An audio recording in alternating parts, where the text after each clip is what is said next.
Bertemu lagi di Tanya Bu Guru. Kali ini kita akan bersama-sama membahas bagaimana sih transport pada membran. Untuk lebih jelasnya, yuk kita pelajari bersama ya. Selamat belajar.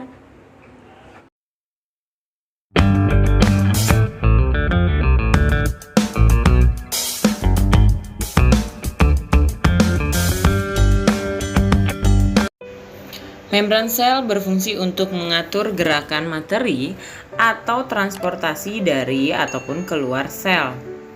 Membran sel memiliki sifat semi-permeabel atau selektif permeabel. Bisa disebut semi-permeabel karena hanya dapat dilewati oleh zat cair berupa air yang masuk ke dalam tubuh. Nah, sementara itu bisa disebut selektif permeabel jika hanya dapat dilalui oleh zat-zat atau ion-ion tertentu saja. Nah, berikut ini adalah tujuan membran sel melakukan transport zat. Yang pertama adalah memasukkan gula, asam amino, atau nutrisi lain yang diperlukan oleh sel. Yang kedua adalah memasukkan oksigen dan mengeluarkan karbon dioksida. Yang ketiga adalah mengatur konsentrasi ion anorganik di dalam sel seperti ion K+, Na+, Ca2+, dan juga Cl-. Yang keempat, membuang sisa-sisa metabolisme yang bersifat racun. Dan yang kelima adalah menjaga kestabilan pH, serta yang terakhir, menjaga konsentrasi suatu zat untuk mendukung kerja enzim. Transport pada membran dapat dibedakan menjadi dua macam, yaitu transport pasif dan juga transport aktif. Untuk transport pasif adalah transport yang tidak memerlukan energi. Transport ini berlangsung akibat adanya perbedaan konsentrasi antara zat atau larutan yang akan berpindah dari konsentrasi yang tinggi ke konsentrasi yang rendah. Ada tiga macam transport pasif, yaitu difusi, difusi terbantu atau terfasilitasi, dan juga osmosis. Untuk yang pertama, difusi atau biasa dikenal dengan difusi sederhana adalah perpindahan zat baik padat, cair ataupun gas dengan atau tanpa melewati membran dari daerah yang konsentrasi tinggi atau dikenal dengan hipertonis ke daerah yang konsentrasinya rendah atau hipotonis. Akibat perpindahan ini, maka dihasilkan konsentrasi yang sama disebut dengan isotonis. Difusi dipengaruhi oleh beberapa faktor, yaitu sebagai berikut. Yang pertama, ukuran molekul yang meresap. Maksudnya adalah molekul yang berukuran besar akan lebih lambat melewati membran daripada molekul yang berukuran kecil. Yang kedua adalah suhu. Kenaikan suhu akan mempercepat gerakan molekul sehingga laju difusi semakin cepat. Yang ketiga adalah konsentrasi zat. Semakin besar gradien konsentrasi antara dua zat, maka semakin cepat laju difusinya.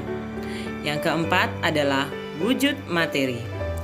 Zat padat akan lebih lambat dalam proses difusi dibandingkan dengan zat cair dan juga gas. Contoh peristiwa difusi adalah difusi oksigen pada hewan bersel satu. Difusi dapat terjadi karena konsentrasi oksigen di udara lebih tinggi daripada konsentrasi oksigen di dalam sel. Yang kedua adalah difusi terbantu atau difusi terfasilitasi. Difusi terbantu adalah difusi yang memerlukan bantuan protein spesifik dalam bentuk saluran protein dan protein transport. Sebagai contoh, bakteri Escherichia coli akan menurun metabolismenya jika dipindahkan ke dalam medium laktosa. Hal ini dikarenakan laktosa tidak dapat melalui membran sel. Akan tetapi, beberapa saat kemudian laktosa dapat melewati membran sel dengan bantuan enzim permease. Nah, mekanisme difusi terbantu ini adalah sebagai berikut. Difusi terbantu oleh saluran protein yang pertama. Ini terjadi pada molekul-molekul seperti asam amino dan glukosa atau ion-ion seperti K+, Na+, dan juga Cl-.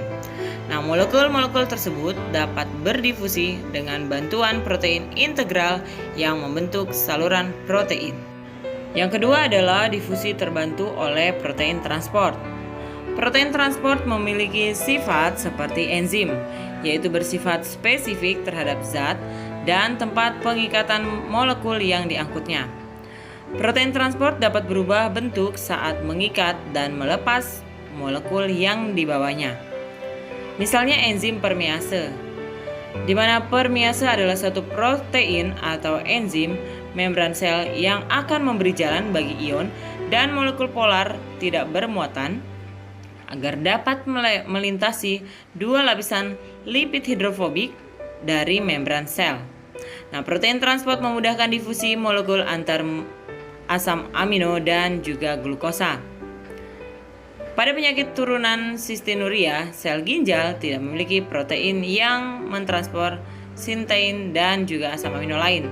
Akibatnya terjadilah akumulasi asam amino yang terjadi adalah pengkristalan dan membentuk batu ginjal. Yang ketiga adalah osmosis. Pada dasarnya, osmosis termasuk peristiwa difusi. Pada osmosis yang bergerak melalui membran semi-permeable adalah air dari larutan hipotonis ke larutan hipertonis. Contohnya penyerapan air dari tanah masuk ke akar dan proses penguapan yang terjadi di daun, proses keluarnya keringat dan juga terbentuknya urin. Ada 4 macam keadaan sel akibat peristiwa osmosis, yaitu yang pertama plasmolisis, turgid, krenasi, dan juga lisis. Bisa kita lihat pada gambar berikut ini. Selanjutnya adalah transport aktif. Transport aktif seperti kita ketahui ini adalah memerlukan energi. Transport aktif dapat berupa pompa ion natrium kalium, kotransport, dan juga endositosis dan juga eksositosis. Yang pertama adalah pompa ion natrium kalium. Bisa kita lihat di gambar ya. Ini adalah gerakan pemompaan ion K+ ke dalam sel dan ion Na+ keluar sel. Konsentrasi ion Na+ di dalam sel lebih rendah daripada di luar sel. Sementara konsentrasi ion K+ di dalam sel lebih tinggi daripada di luar sel.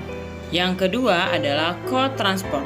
Adalah transport aktif dari zat tertentu yang dapat menginisiasi transport zat terlarut lainnya. Contohnya adalah pompa proton yang menggerakkan transport sukrosa pada sel tumbuhan. Yang ketiga adalah endositosis dan juga eksositosis. Endositosis adalah peristiwa pembentukan kantong membran sel saat larutan atau partikel ditransfer ke dalam sel. Yaitu ada 2 macam, ada pinositosis dan juga fagositosis. Untuk pinositosis berupa penyerapan zat cair oleh sel. Fagositosis adalah proses memakan atau memasukkan benda padat ke dalam sel.